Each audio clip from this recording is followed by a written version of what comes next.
सरकार से मेरा यही मांग है कि मेरे मम्मी पापा यहाँ पे 30 साल से रह रहे हैं और घर नहीं बना पा रहे हैं, तो मैं चाहता हूँ कि यहाँ पे हमें घर बनाने के लिए ज़मीन दे।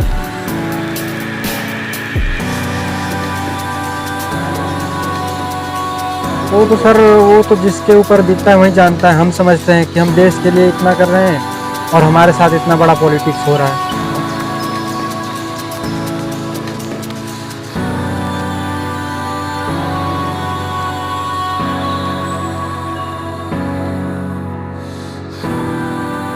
तो मैं क्या ही कर सकता हूँ, जब हमारी नहीं सुने तो फिर आम आदमी का तो और भी बुरा हालत होगा।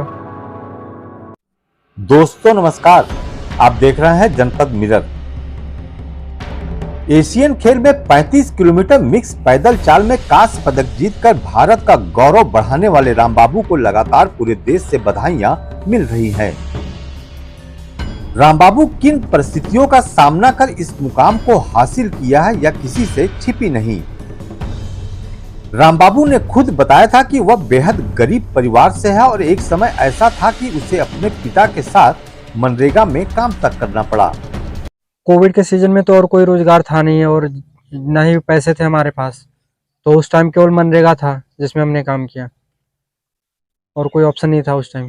मनरेगा मेरे लिए काफ़ी उस टाइम लाभदायक रहा, क्योंकि अगर मनरेगा नहीं होता तो फिर हमारे लिए जीवन यापन करना और कठिन हो जाता।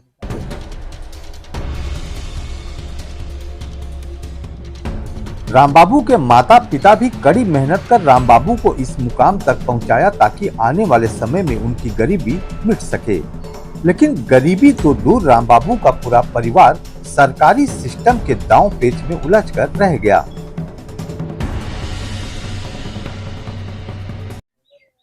सरकार से मेरा यही मांग है कि मेरे मम्मी पापा यहाँ पे 30 साल से रह रहे हैं और घर नहीं बना पा रहे हैं, तो मैं चाहता हूँ कि यहाँ पे हमें घर बनाने के लिए ज़मीन दे।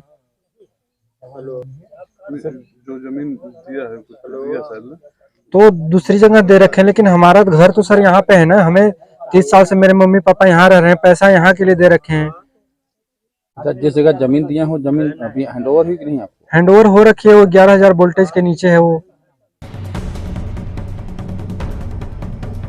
दरअसल रामबाबू का पूरा परिवार जिस कच्चे मकान में रह रहा वह भी विवाद में है, जिसके बाद जिलाधिकारी की पहल पर रामबाबू के परिवार को आवास के लिए एक पट्टा आवंटित किया गया।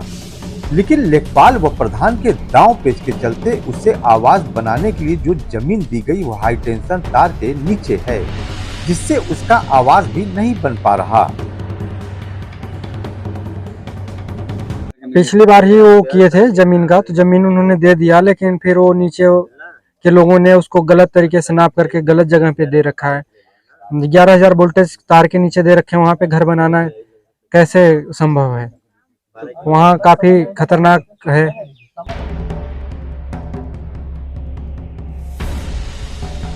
आज जब रामबाबू का पूरे देश में डंका बज रहा है और प्रधानमंत्री ने खुद मिलने की इच्छा जाहिर की है, ऐसे में अपने घर आए रामबाबू को इस बात का अफसोस है कि कोई भी प्रशासनिक अधिकारी उनसे मिलने तक नहीं आया।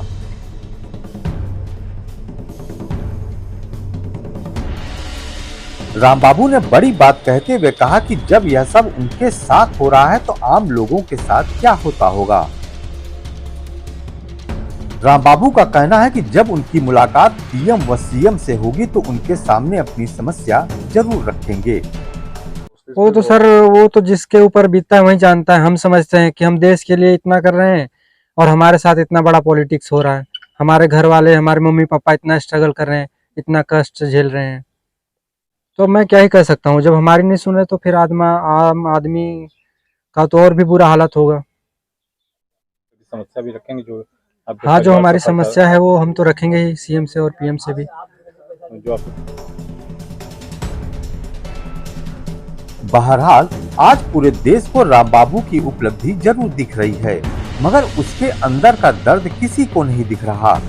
सरकार भले ही बिना भेदभाव के काम करने पर विश्वास करती हो, मगर जमीनी स्तर पर आज भी सच्चाई कुछ और ही है। ऐसे में सवाल यह उठता है कि यदि रामबाबू घर की परेशानियों में उलझा रहा तो न सिर्फ उसका मानसिक संतुलन बिगड़ जाएगा, बल्कि आगामी दिनों में होने वाला प्रतियोगिता भी प्रभावित हो सकता है।